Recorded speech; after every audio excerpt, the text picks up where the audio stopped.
Hey there team, welcome back to the channel. Welcome to my overview of Deadzone Rogue. So for those on across that I do overviews on this channel, it's where I have a look at the first 2 hours of a game.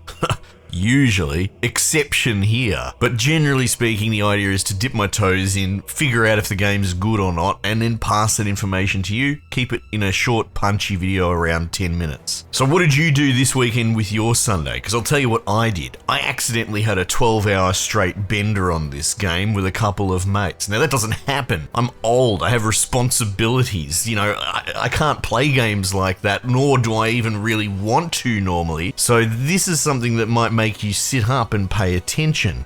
So yeah, to make sure that it's very clear for all levels, this game is excellent. It's something very special and an exception to the general rule of shovelware. You know, every second game I play is a roguelite these days, and yet this one stands above and apart. And the two blokes that I got to play with me are good friends, but they play all sorts of different games, you know, mill sims, RPGs, but not roguelites. Neither of them had ever played one before. So this was a great on-ramp. But the way it played out was, you know, the dev shot me a couple of keys just randomly. I played it for about half an hour before I realized that this was lightning in a bottle. Reached out to the one mate that was around and said, here's a key, jump on, let's have a look. We played for 6 hours or something.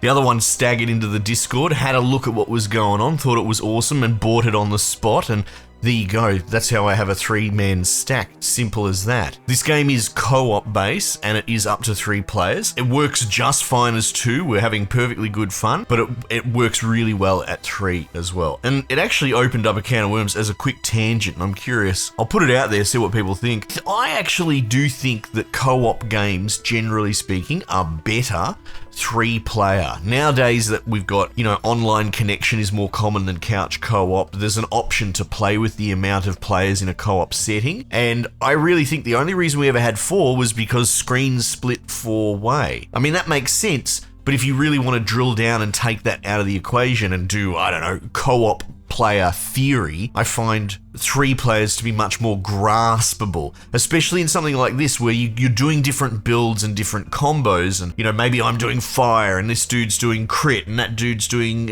you know, lightning, chain lightning or something, and it's just a little bit more graspable for all levels, I feel, than, say, 4 players. Anyway, just a thought.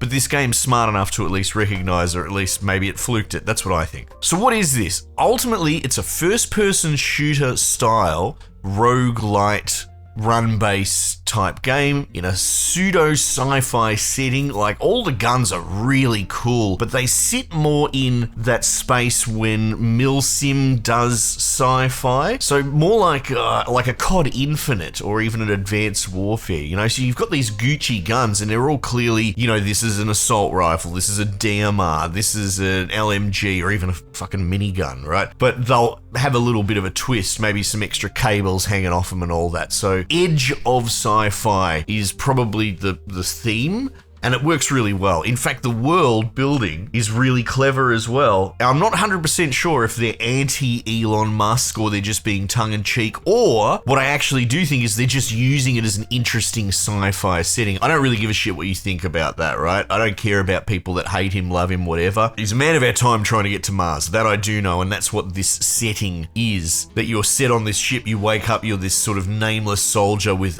amnesia. It sounds like the Soldier 76 voice actor. Very short, sporadic, where am I? What am I doing here? I gotta figure out. So you're on this sort of abandoned space station. It's got Dead Space vibes, but not hyper body horror stuff either. It's not scary, but there's a thriller component to it. And it would seem, from what I've figured out, that there's an Elon Musk surrogate in this universe. We're on this ship is a colony ship getting geared up to go to Mars, and something's gone wrong, right? So it's taken little cheeky jabs at him, but I think it's all above the table. It's all very clever, and it looks like it's going, and it's hard to tell because you read little logs, but it feels like it's going in a, maybe he's cloning himself, or maybe he's up to no good, killing the colonists, whatever. I don't, it's cool. I think it's a really interesting setting, a little bit closer to current sci-fi. Edge of sci-fi, as I said. Anyway, the reason I sort of harp about the story is who gives a shit about a story in a multiplayer game where you're in the Discord and you're all just shooting things and running through it? Well, in this case, it drops these little like data pads on the ground that you can't pick up. You mouse over it and you see it and read it. And I commented to one of the boys, I think that's brilliant because the rhythm that we would do is you'd go in, you'd clear a room, and I'll get back to the loop in a sec, but you'll go in and clear the room. Someone will find the audio, or someone will find the log by accident because your dude makes a little, like he'll make a comment like, oh my God, I wonder if there's anything interesting in this log, right? So you'll ping it, the other boys will run over and you'll all just have a look at it. And depending on you and where you're at with your game and what logs you've read, everyone will see a different log. But it is an escalating story of, influencers typing about how they're getting ready to go to space to the point where, disaster is struck. So it weaves in between the flow state of the play to mete out these tiny little 2-sentence paragraph story trickles in a way I've never seen in any game before. Because that's one of those things. A lot of the time, if you're having a good co-op experience, who gives a shit about the story? And in many ways, the story gets in the way. So I thought that was worth noticing. Anyway, look, the core loop is first-person shooter, but it is roguelite, and it is all very stats-like, so it's closer to something like Borderlands, right? Think a bit more RPG-ified. You might have to shoot dudes 20 times in the head, but that's because you've got a level 1 gun and it's a level 5 dude, right? So there is stat scaling, it's not one tap, one round, one kill, which is fine. It works out because this gets the scaling and the power structure incredibly right. You start off with a pea shooter pistol, and if you play your build right, you're frigging God on earth, out of control, one tapping everything. Not always, but there's potential for it. So it's got that Risk of Rain 2 magic that a lot of roguelites miss. And the build diversity on top of that is very varied, which you wouldn't think, right? In this more grounded, on a space station, kind of modern weaponry sci-fi, you would think that you wouldn't be able to do wild stuff, but you can. So essentially you'll go and pick a mission at the beginning, the host picks a mission, and each of the missions, the end of the run reward will be roguelite staples. Like we just unlocked re-rolls for like your first augment, which is pretty big, so you don't have them in the beginning. Other things are like the table that you can choose from for major augments can be expanded by doing these side quests, and all they are really just runs but with multipliers, like shotgun-centric stuff. A lot of melee dudes versus your kit will be limited to shotguns. So it's really cool. It's clever mutators that work well. So you'll go into a run, you'll go into one of these rooms. Each of you, when you step into the room, are in stealth mode, and you can walk around freely and pick your way to cut the cake. And as soon as you pull the trigger, you're aggroed and shit pops off. Now that doesn't apply to all of you. One of you might really wait and take your time, wait for the aggro to move dudes around. But if you do get hit by a random bullet, it will uncloak you. But it's clever. You get to initiate your ambush scenario how you will, and then after that, the enemies go ballistic. And there's so much enemy variety, lots of different generic robots, but you got like melee ones, you got spider things, you got some real nightmare fuel cyborg stuff later on, which seems to be tying into the story and experimentation. We unlocked the next section. I don't think Zone 3 is in early access,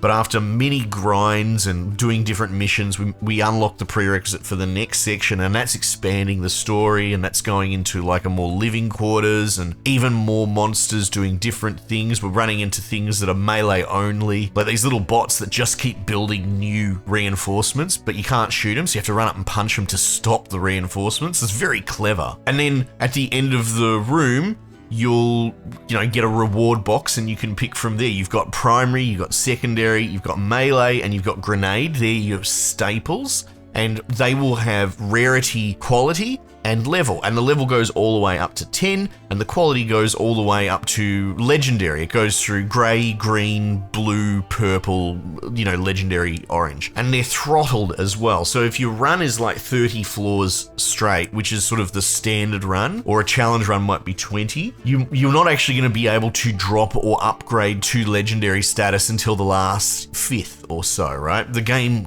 throttles that. You can go to fabricators, you can spend money to upgrade your current gun, upgrade the current level, Each rarity adds more prefixes to it, so you might get something that does void damage, you might have something that does enhanced critical, but then there's also other wildcard stuff. There's like life leech, there's one of my builds that I was out of control with, I was melee only, and it was tricky, but it got to a point where I would just kill things and then instantly cloak, and I could one-tap mini bosses, and it was weird.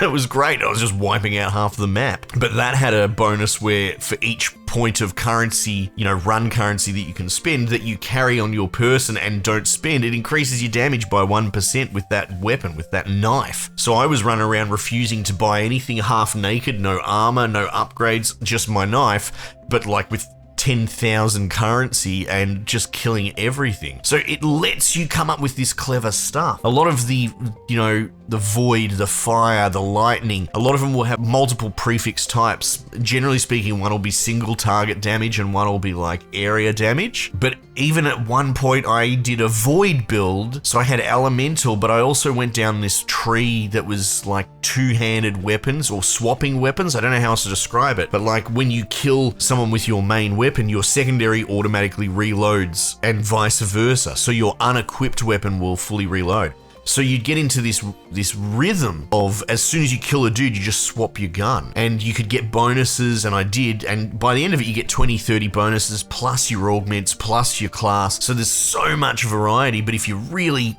drill down on it, like I got to a point where I could speed up my hand switching speed. I had void damage, both different procs on both different weapons, so it was sort of doing area tendrils, grabbing all the dudes, and then doing a singularity explosion, blowing them all up, and you got to the point where your screen's just exploding with effects because your build's getting out of control. It's so good. So the other boys were a little less wild card than me. One of them was really into sort of snipers, and you could get a lot of builds because there's crits and there's weak points in this. So if you shoot someone in the head, that's a weak point. That's a different type of damage. But there's crit as well. So if you have a 50% chance crit, you could shoot him in the tummy and you'll get a crit from that. Like one's red, one's yellow. So that's cool. I don't think I've really seen it split into those two categories, but he would build into like weak point snipers, and it was for every 5 meters away from an enemy, the weak point damage goes through the roof. So as long as he was hitting them in the head from across the map, he was one-tapping dudes. The other guy would go into like an aim bonus one, where whenever you go ADS, you could actually wall hack see dudes through the walls and figure out where enemies were. Another one I was partial to was like an ammo bonus one, so it would double the capacity of the ammo of all your weapons, and for each bullet missing it would potentially increase like your crit chance or something.